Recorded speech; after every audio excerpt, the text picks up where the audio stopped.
我还没来得及出生就没了爹，出生后又没了娘，吃的是主人们的残羹剩饭，穿的是奴才们穿烂的衣衫，是院里和娘一同伺候人的张妈妈悉心将我收养。我娘本是宋老爷的通房，却跟院里的护卫苟合，得知我的存在后，爹畏罪潜逃了。娘本来是要被进猪笼的，宋老夫人心善，准许她生了我后再自尽。我有名字，是娘临终前给起的，叫婉宁，可没人叫我的名字，他们都叫我野种。张妈妈好心收养我，却不全然出于善意，只为把我养成她的童养媳。她有个儿子叫狗蛋，整日流连于烟柳之地。15岁的他见到10岁的我，就像是饿狼看到了羔羊。娘，我刚才看着婉宁了，那小丫头越来越出挑了，我等不及了。瞧你那没出息的样，婉宁现在才10岁，还是个孩子。你要是敢动歪心思，我打断你的狗腿。好在那时候我尚小，张妈妈说，即使再心急，也得带我及笄才行。于是，在我即将及笄那年的上元节，我攀上了宋府大公子宋清远的床。翌日，宋清远醒来时，看到衣冠不整的自己和颈间红痕刺目的我，目光深沉。我温顺地坐在床边，一切都听大公子安排。从此我变成了宋清远的通房。自那天起，院里的婆子们也开始对我数黑论黄，可我不在乎，我只知道自己躲过一劫。张妈妈来找我，冷笑着说我好手段，骂我白眼狼。狗蛋儿跟在他旁边，阴恻恻地补充：小野种，你不会真以为攀上大公子就能高枕无忧了吧？等主子厌弃了你，我看你怎么办？我不在乎，我不需要长久的宠爱。宋清远院子里的管事申婆婆为我安排了一间厢房，这间厢房离宋清远的寝居很远。申婆婆是宋夫人的陪嫁丫鬟，因为宋清远常年不在府内，因此兼顾打理宋清远的院子。临走时，申婆婆点拨了我一句：清远院子里没有个可心人，他既然亲口留了你，你便要好生服侍，切不可生出二心。当初是夫人心善才留住了你，你可莫要叫夫人心寒。我很受教。宋清远是地方官，常年在地方治理行政，只在每年除夕夜赶回宋府，等过了正月便立即动身返回，所以留在京城这一月，每日总是大小应酬不断。因此除去上元节那一日，我再也没有见过他。当然，我也没有再主动去过他的院子。等过了正月，宋清远离京的时间便定下来了。离京前一日，我到宋清远的书房递了一碗如意元宵。到了晚上，宋清远就进了我的院子。翌日，我将亲手绣的祈福香包系在宋清远腰带上，他默许了我僭越的行为。因为宋清远临走前进了我的屋子，又带上我制作的荷包，因此申婆婆拿捏不准宋清远对我的想法，便让我留在宋清远院子里做个洒扫的丫鬟，等着宋清远回来。如此相安无事过了半年，却突然听说宋清远要回来了。原来宋清远管理的那座城近年来风调雨顺，五谷丰登，更兼之政通人和，好几项朝廷重要俱在此处试行。因此今年年中，监察御史尚书奏表，对宋清远好一番夸奖。圣上见了龙心大悦，一提笔将宋清远的官阶提了一品。不仅如此，还调任回京代管户部侍郎一职。消息传到宋府，何府上下一片喜气洋洋，下人们也觉得与有荣焉，满面红光的为宋清远回府准备着。于是我这个狐妹子也渐渐成为下人们闲话的对象，他们都在等着看我的笑话，连狗蛋儿也趁人少，悄悄溜进院子里找到我。婉宁，听说大公子此次回京又带回来一名女子，若是你被大公子抛弃了，可记得来找我。我看着他说完，便面无表情的大喊着：有人私闯宋清远的院子了！他被护卫捉住，狠狠打了20大板。宋清远回府那日，何府上下都站在门口迎接我，身份低微，与各个院子里的下人站在一处。见他目光逡巡，一会儿终于看向我，便立刻扯出一个久违的笑容来。原先宋清远院子里的仆从很少，因之后要在府中长居，便添置了一批丫鬟。宋夫人还特意挑选了2个女子巧言翠烟作为通房，她们的房间与我挨在一起。那个被宋清远带来的女子却没有进府，原来只是受好友之托带其入京省亲。宋清远回京前半个月都不曾到我们3个通房的院子里留宿，直到这日老夫人生辰宴，宋清远喝多了酒，被下人引着带到了这里。这一晚他宿在巧烟的屋子里，翌日再见时，巧烟神采奕奕，拖着酸痛的身体去老夫人院子里谢恩。接着又过了5日，宋清远再次来时，宿在翠烟的屋子里。又过了10日，宋清远终于进了我的房间，下人提前来报了信，我连忙沐浴化妆。他踏进我房门之时，我已经在门边恭候多时了。宋清远进来后不发一言，坐到床边，我能感受到他炙热的眼光一直在我身上游离。终于我替他宽了衣，他一伸手将我捞起。隔天我醒时，发现宋清远已醒来，此时正坐在床边的软榻上看书。丫鬟端上来一碗黑漆漆的汤药，是橘子汤，这药味苦，但我喝下时连眉头都不曾皱一下。宋清远是早上离开的，他的赏赐下午就送了过来，除了一只翡翠的步摇和赏银，还有一个10来岁的小丫鬟叫小云。晚上我吃饭时，申婆婆也带着老夫人的赏赐过来，一套玛瑙头面和20两纹银。对一个通房丫鬟这样，我实在有些惶恐，便跟着申婆婆去老夫人院子里谢赏。老夫人并没有露面，我在门外磕了3个头才离去。巧烟和翠烟虽先比我承欢，却没得到这样的待遇，因此对我很是不满。脾气急的翠烟好几次在我吃饭时过来冷嘲热讽，还直接吩咐小云做事。小云虽明面上是我的丫鬟，但其实这院子里的3位她都要伺候。她好几次明里暗里向我诉苦，要我拿出主子的硬气来，我只当不理。等到了8月，天气热起来，世家勋贵的夫人们便不爱动弹，每日里只躲在府中享清凉。宋清远在后院待的时间也就更多了。1月以来，他在后院宿了10多日，其中有一半都宿在我这里。因晚上被他折腾得很了，白日里我便很是懒怠，晚饭吃的也少，偶尔碰上些开胃的酸果，勉强能多吃一点。这消息传进申婆婆耳朵里，她立即带了大夫来替我把脉，证实我没有怀孕，她的脸色才缓和许多。大夫刚走，申婆婆便沉着眼走到床边，身后的小丫鬟端着刚沏好的茶，大气也不敢出。方才大夫的话你也听见了，脉象平稳，并无喜脉，这倒是万幸，没出什么岔子。你要记着，你如今虽是大公子的人，但身份终究不同。心腹过门之前，后院里的女子万不可生育，这一点你得刻在心里。婉宁不敢坏了府里的规矩。谁成想，申婆婆敲打我的话竟入了翠烟的耳，她竟起了歪心思。每次成欢之后，偷偷吐掉橘子汤，2个月之后，竟真叫她怀上了。宋夫人这一生曾4度有孕，可到最后却只得了1子1女，全是因为年轻时府中后院宅斗不休，遭歹人暗中算计。那些落在骨血里的伤痛，让宋夫人从此对此事万分抗拒，半分都不肯应允。即使当初处置我娘时，也答应等她生下我再死。翠烟这次铤而走险，只怕是想用一个孩子搏一个未来。宋清远今年20有2，京中像这个年纪的男子，家中少说也有1子半子的。只是宋清远之前都在外地做官，别说生孩子，连婚事都没定一桩。老夫人知道了这件事，果然震怒，却又不忍心这个孩子，便越发严格的看管我与巧燕。老夫人开始相看京中的适龄女子，为宋清远指婚，挑来比去，选中来了太史令之女江月容。请期之后，婚期定在次年2月初6。当晚，宋清远宿在我的院子里。隔天早晨起床时，我跪在他枕边，等他睁开眼，向他求了一道恩典，请公子赎罪。我悄悄托人打听，听他们说大夫人满腹才气，琴棋书画样样精通，奴婢怕公子嫌奴婢粗鄙，因此也想请个夫子教奴婢识字。宋清远既不应允，也不拒绝，只是一双眼睛沉沉地看向我。3日后，宋清远又进了我的屋子，他与我耳鬓厮磨，能不能请来夫子教你识字，便看你今晚的表现了。等到第2日下午，便有一位女夫子搬了进来，住进翠烟的屋子。翠烟因为怀孕，被申婆婆接到老夫人的院子里养胎了，这屋子便空出来。从此我便跟着夫子识字，夫子定了目标，每日学识字，每5天考校我1次。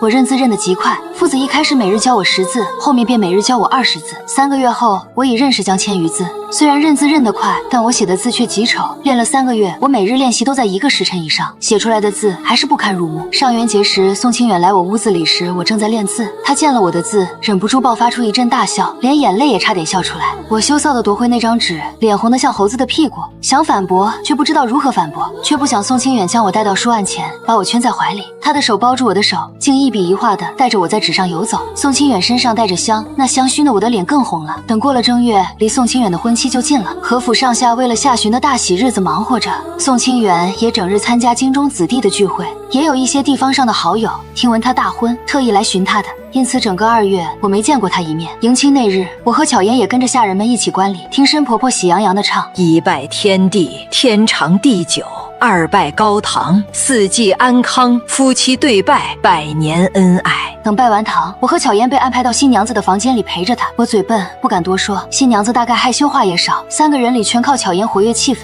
等到了晚上，一群人拥着新郎官往这边走，我和巧言退到后面，看他们闹洞房。约莫闹了半个时辰，申婆婆起个话头离开了，剩下的人也很快退去。我和巧言结伴回去的路上，我听见她带着无限羡慕的感慨：婉宁，你说我下辈子可以像这样结1次婚吗？巧言和我不一样，她是被人卖进宋府的。老夫人看她长得好看，留在身边调教，就等时机成熟塞入宋清远的院子。我不知道该怎么搭话，便沉默着与他并行。大婚第2日，我和巧言去向大夫人请安敬茶，她很大方地赏了我和巧言每人10两银子。我们跪下谢赏，正巧丫鬟通报翠烟也来了，大夫人也没叫我们起身，抬手让那丫鬟带翠烟进来。算来翠烟的肚子已有5个多月了。见了大夫人，她没跪，仗着自己有了身子，微微屈膝扶了扶身子，便当行过礼了。我以为大夫人会当场训斥她立些规矩，却不料她笑盈盈地让人为翠烟设了座，并且很和善地问了些安胎的事宜。等大夫人想起我和巧烟时，我们已经跪了半个时辰。等回到屋子里，小云为我上药，裤子抬到膝盖那里时，只见一片漆黑淤青，衬着我白皙的肤色，很是骇人。之后几日，我便尽量不下床走动，好在我识了字，在床上看些画本也不无聊。宋清远婚后这1月多进了后院4、5次，次次都宿在戴夫人院子里。我乐得轻松看了许多画本子，这里面有一个故事最叫我向往，说的是有一户人家的小姐嫁入夫君家，不想夫君是个败家子，没有办法，那小姐只好接过几家入不敷出的布料店，苦心经营。不过半年光景，便扭亏为盈，渐渐恢复了这一家往日的富裕。我想，要是我能学会算账，懂得如何经营一家店铺的话，是不是也能像这画本子里的小姐一样，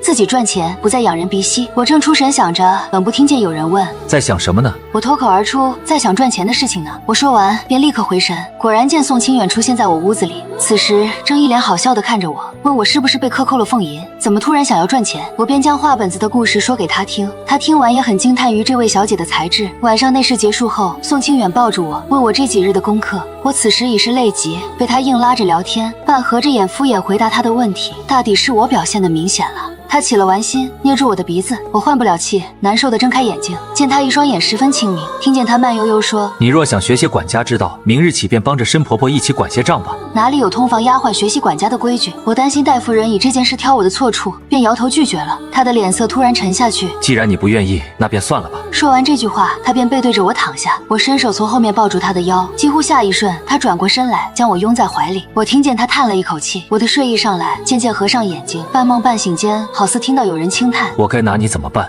我沉沉睡过去，不知道是不是真的有人说过这句话。等到了8月份，便是翠烟的临产日了。老夫人和戴夫人都很重视这一胎，上好的补品不要钱似的流进翠烟的肚子。临近生产，翠烟的肚子已经大得不能下床。我随着戴夫人去探望过她一次，彼时她满面红光，正撵着丫鬟剥好的葡萄放进嘴里。见了戴夫人，连理都不行了，挺着肚子说身子大了不方便，请戴夫人恕罪。我小心翼翼地抬头看了眼戴夫人，正好看见她眼底闪过一丝恶毒的神色，接着便换上一副和蔼的面容，对翠烟说道：“如今全府上最贵重的莫过于你的身子了，你养好身子比什么都重要，那些虚礼还在乎什么？”我照例是沉默不说话。8月初5这一天，翠烟的肚子发作了。4个时辰后，稳婆抱着一个襁褓之中的孩子进来，跟老夫人贺喜。宋清远这头一胎是个男孩，老夫人欣喜若狂，吩咐下去，何府下人全赏1月的俸银钱。戴夫人也跟在老夫人后边，重赏了接生的稳婆和丫鬟们。我从虚掩的门缝里看进去，下人们端着一盆一盆血水穿梭其间，隔得太远，我看不见翠烟，不知道她如何了。8月15中秋节这一天，老夫人在自己的院子里设宴席，邀请了宋清远及戴夫人。因宋清远添了长子，我和巧烟、沾光也得以出席。席上的重点自然是宋清远的长子横哥。老夫人抱着这位金孙，一刻也挪不开眼。我巡视了一番，没找到横哥的生母翠烟。照理说，翠烟生了长子，不见赏赐就算了，连我和巧烟都能参加的家宴，她也没有出席，这就有点奇怪了。席散以后，我问巧烟可知道翠烟去了哪儿？巧烟难过的摇摇头，她怀孕时吃了太多补品，孩子长得极大，生产时伤了身子，如今就被丢在一间荒院里，连个照看的丫鬟都没有。我问了位置，一个人寻过去，那果然是个荒弃的院子，院子里生了许多杂草，也没人清理。我见其中一间屋子里射出微弱灯光，便推门进去，却被门内的情景吓了一跳。整个屋子散发出极其难闻、令人作呕的气味。翠烟的床边有一滩滋物，她的床上也散发出排泄物的气味，头发乱如杂草。听见开门的声响，她转过头来看着我，目光空洞。我不敢再停留，一路跑回我的屋子。我满脑子都是翠烟的惨状，终于控制不住，哇的一声呕出来，呕完便晕死过去。再醒来已经是3天后。小云趴在我床边，眼眶深红。大夫说我惊吓过度，因此一时心智才晕了过去。我醒来的下午，宋清远来看望我，问我受了什么惊吓。我不敢说，只摇头说应该是夜间受了寒。他不置可否，我也没有话讲。一时屋子里沉闷下来。横哥满月那天，宋清远在府中设宴，邀请京中好友齐聚一堂。席间戴夫人突然身体不适，想先退下歇息。老夫人怜惜她，当即叫了大夫来诊脉是喜脉，双喜临门。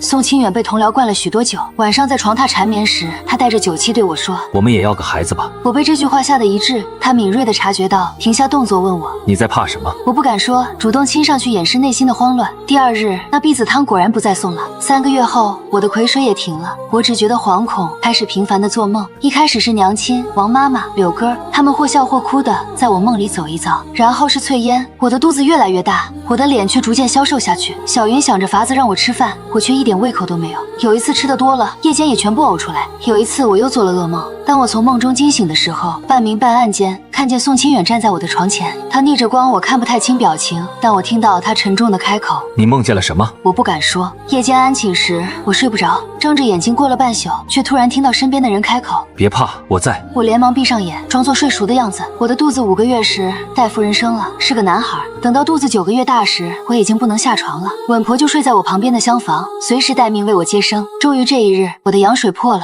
我这一胎生得极为难，稳婆将孩子抱到我面前，恭喜我喜的贵女。只可惜我连看也来不及看上一眼，便昏死过去。宋清远给我的女儿起名叫穗心，希望她万事遂心。我私底下叫她阿福。小云嫌这名字土气，我却觉得贱名好养活。我只希望她这辈子平安幸福，无病无灾。阿福只是个输出的女孩，因此满月宴也只在我自己的院子里张罗。阿福满月这天，宋清远来了，一见面他便说：“你太瘦了，该多吃些。”我温顺的点头，笑着解释说：“是天气闷热，胃口不好。”阿福百日那天，我向宋清远求了一个恩典，想要到城外的观音庙为阿福祈求菩萨护佑。这是我生了孩子后向他求的第一件事，虽然有悖规矩，但他还是应允了。那天早上我出门时，他抱着阿福送我，我点头应好，便转身上了马车。观音庙里香客络绎不绝，2个护卫紧紧护着我。我先去了观音主殿给观音磕头，然后让其中一个护卫帮我买香纸。他走后，我又跟另一个护卫说，我想见住持师太。我趁着他与小尼姑交涉时，转身奋力逃了。我怀孕时，宋清远提了我的分位，消了我的奴籍，给了我良户的身份。我借着良户的凭证，顺利出了城。我不知道要逃到哪里去，我只知道我要逃，离宋府越远越好。我猜跟着我的2个护卫回去之后，发现我不在，此时应该已经回宋府通报了。若是宋府铁了心要捉拿一个逃跑的姨娘，应该很容易，不能往城里跑。无论我进了哪座城，只要我拿出那张良户凭证，立刻就会暴露自己的身份。我从管道上叫卖的小贩手里买了许多干粮，又找路过的镖队买了些伙食，便往管道旁的山林里跑去。在山上时，我饿了就吃干粮，渴了就喝山泉水，到后面干粮不够了，我也开始抓些小兔子，只是我身手太弱，这样的机会很少。山里常有野兽出没，我就白日里寻一个山洞睡觉，晚上睁着眼睛到天明，如此过了整整1个月，我才敢下山。我在山上转了这么久，早迷失方向，因此下山以后也不知自己到底在哪里。当初我从宋府出逃时，带了几10两碎银，除了出城那日买干粮伙食之外，就再也没有别的花销了。如今那几10两碎银还藏在我的亵衣内。等找到客栈住下，我拜托小二帮我提了1桶热水，等我擦完身子，一沾上床就黑甜的睡去。说来也神奇，自从我逃出宋府后，便再没有做过一次噩梦，即便在山上要时常担心猛兽袭击，也不曾做过。如今久违的睡到床上，只觉得通体舒畅，这世上再没有比这更叫人开心的事。这一觉直睡到日上3竿才起。吃过饭后，我便在城内四处闲逛。沈城地处中原之地，风景秀美，农业发达，城内还有好几处繁华的集市。正闲逛时，听人说城中富商苏全要收关门弟子。苏全收徒不论出身，无论是谁，只要想拜师，皆可去苏府的小厮那里取号。等叫到他手中的号码时，便进去答苏全的题，答对了就可做他的徒弟。苏全已在此处相看了2日，今日是最后1日，我觉得这是老天爷给我的出路，于是也领了号码牌等着。约莫等了1个时辰，终于轮到我了。我的试题是何为店铺经营之道，这一题并不难解。我虽然没有真正管理过，但花本子看了不少，且又跟着申婆婆学了许多。我略思索了一番，便沉声作答。苏老爷肯定了我的答案，要我3日之后再来酒楼找他。3日后，我如约到了酒楼来，才发现除我之外，另有9人也被苏老爷选中。苏老爷上半日教授我们经商之道，下半日带我们到苏家各店铺实地学习。我们10个人并不都会留到最后，苏老爷会随时淘汰不合格的人。半年之后只剩4个人了。这一日，苏老师上完课后，给我们4人1人发了1张地契。我拿到的是一家布料铺子，2名男子是打铁铺子，1人是玩具铺子，剩下那位女子拿到的是胭脂铺子。苏老爷说，自明日起不用再来酒楼，这4间铺子交给我们全权管理，1月以后再到此处来汇报各自的经营成果。1月后，我按约来到酒楼见苏老爷，从他口中听说那位接手玩具铺子的人见铺子效益无法提高，便干脆卷了账上的钱跑路了。好在除了他以外，我们3人经营的都很好。我的染坊铺子原来生意并不景气，我接手的第1天就放出话，要给全城乞丐施布，以助其度过寒冬。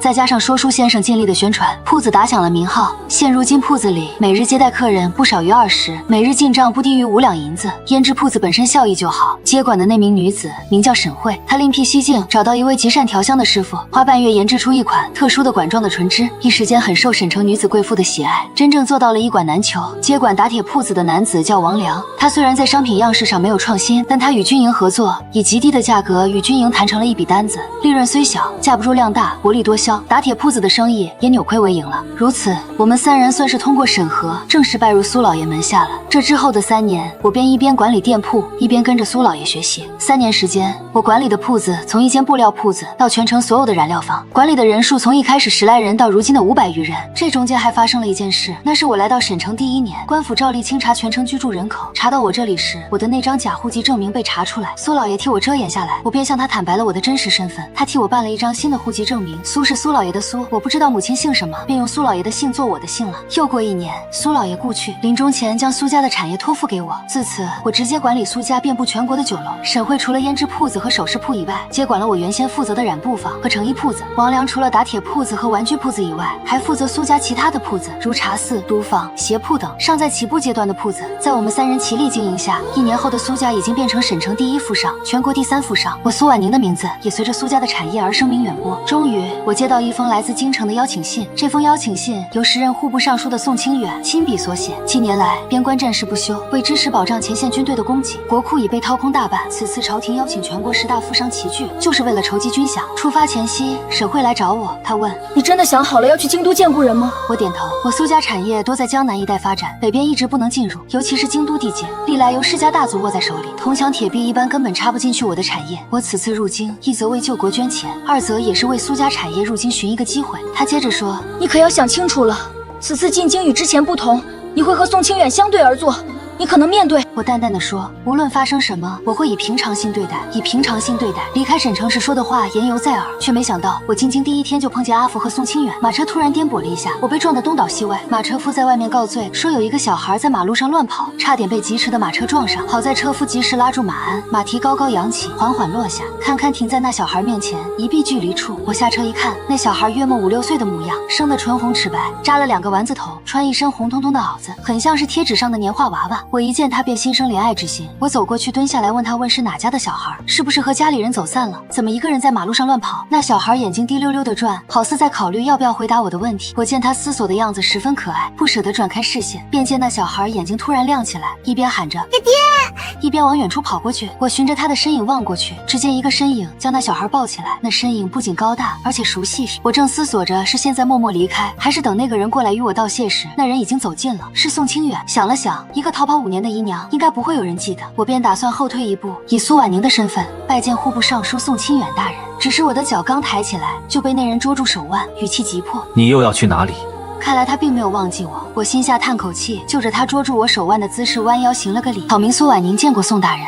苏婉宁，沈城富商苏婉宁。我能感受到他落在我身上的探究的目光，带着震惊、沉痛，或许还有失而复得的欣喜。苏府在京城有一座别院，离萧府坐车约1刻钟的距离。去年我进京时也住在此处。我原是做好了与故人见面的机会，却没见到。宋清远让下人把阿福带回去，自己却坐上我的马车，与我一道回了苏府别院。说是见面之后，宋清远已经忘了我，我全可以当做自己就是苏婉宁。可今日宋清远的反应让我知道，我欠他一个迟到5年的解释。于是我用了1个下午的时间解释，和他说了如何从一个逃跑的姨娘做到如今省城最大富商的位置。我说这些故事时，他很沉默，并不答话。等我讲到收到他的邀请信时，这个故事便结束了。然后我听见他问：“当年为什么要逃？”我把心里千锤百炼的话说出来：“大公子，这是我最后一次叫您大公子了。以前见面我自称奴婢，您来院子里时，我要跪着在门口迎接您。每日里要担心您对我的宠爱会不会消失，担心我哪一天行差踏错，被人丢在荒废的院子里，自生自灭。如今我有了自己的事业，见到您可以自称草民，私下见面只需行拜礼，行动自由，想去哪里便去哪里，不用得到您的批准。老实说，过去5年，我想起您和阿福的次数很少。我不认为我会甘愿再回到萧府做一个妾室。”宋清远离去的背影堪称狼狈。其实我也问过自己很多次，宋清远不爱我吗？我真的忍心让阿福一个人留在萧府吗？一定要逃吗？但答案永远是宋清远可能爱我，我不忍心扔下阿福，但我必须逃。我不能把自己的安危系在另一个男人身上。我的娘亲听信我爹的甜言蜜语，事情败露，